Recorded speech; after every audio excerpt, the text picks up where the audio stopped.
Okay, welcome back to part two of this project that I'm doing.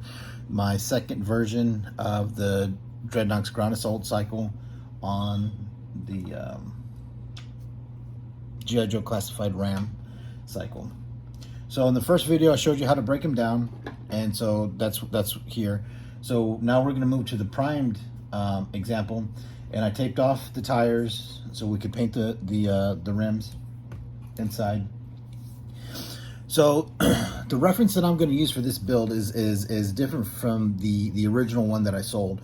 The original one that I sold was based more off of a later version that had brighter colors. So today we are going to be going off of this version, which was the original 1986 release of it. And this is the box art, and this is on yojo.com. So so this is what I'm going to be using as my general reference.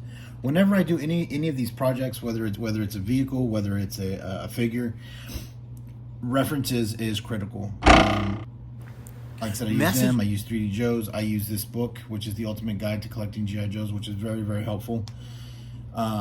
But even in all the other art projects that I do and all the other different mediums that I work in, references is key. So with this paint job, with this build, with this project, what I'm going to do, I'm going to show you, start to finish how I paint it. But I'm also going to try some different stuff that I haven't tried before.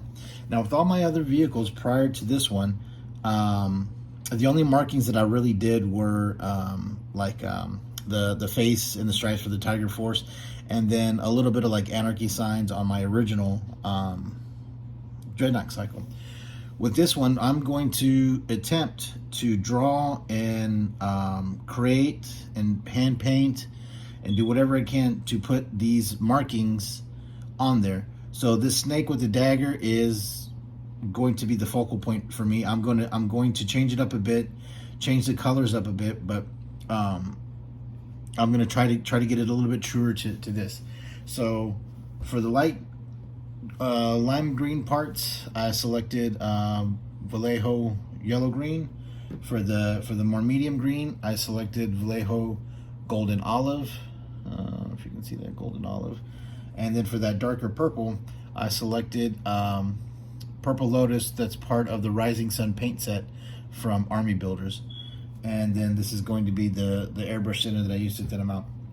I also use a ton of toothpicks, mixing the inks and making sure that it's the correct, as close as I can to the shade, and making sure that it's the right consistency to spray in the airbrush.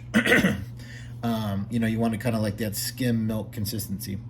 So let me turn this back here. Hopefully not fucking anything up too bad. Okay. So here are all of our parts, and they're already primed. The parts that are going to be the lime green are going to be the wheels, the Gatling gun, and then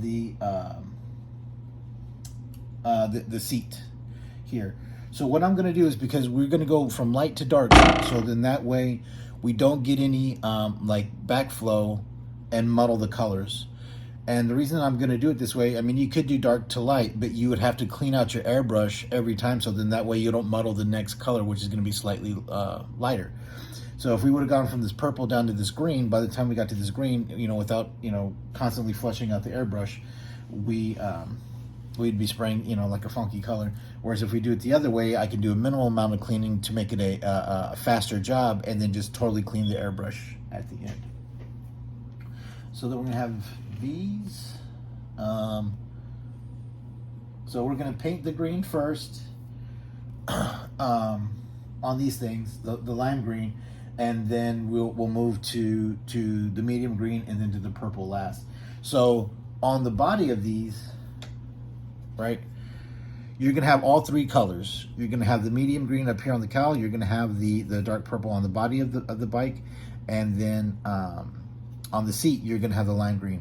So I'm gonna paint this green, right, and then I'm gonna put a little bit of tape here so that I can paint this green, and then I'm gonna tape both of these off real cleanly and then paint the purple on top of that, right?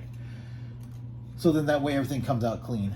And then with this part, with the fork and the fender, the front fork and fender, these are going to be two different colors. So this is going to be the same color as the body of the bike. It's going to be purple, and then the forks here are going to be the medium green. So then that way, even on the front fork, you'll have all three colors, and no two. You don't ever want the same color next to itself, right? So for every piece here, and for everything that you do, whatever it is that you paint, you never want to put the same color next to it. You know what I mean? If it's two different objects, right? So that way you have clear delineation and definition of each part. So we're gonna put him because he's gonna be the next one. Okay. And then of course this is going to be purple. The the little side piece that holds them is going to be medium green. This will be medium green. This is going to be medium green because this is, according to on here, it doesn't even have a windshield. It's just all sort of one solid piece. And so I'm going to paint that the same color as this, so it kind of mimics that, and then put the red Cobra logo. Okay, so since this is only my second video, I'm still trying to figure everything out. So what I'm going to do now is I'm going to pause it. I'm going to reposition the camera to where you can see here in my paint station with my airbrush and stuff. I'm going to mix the colors, and then I'm going to paint and start laying on the paint. So, okay, let's hold on.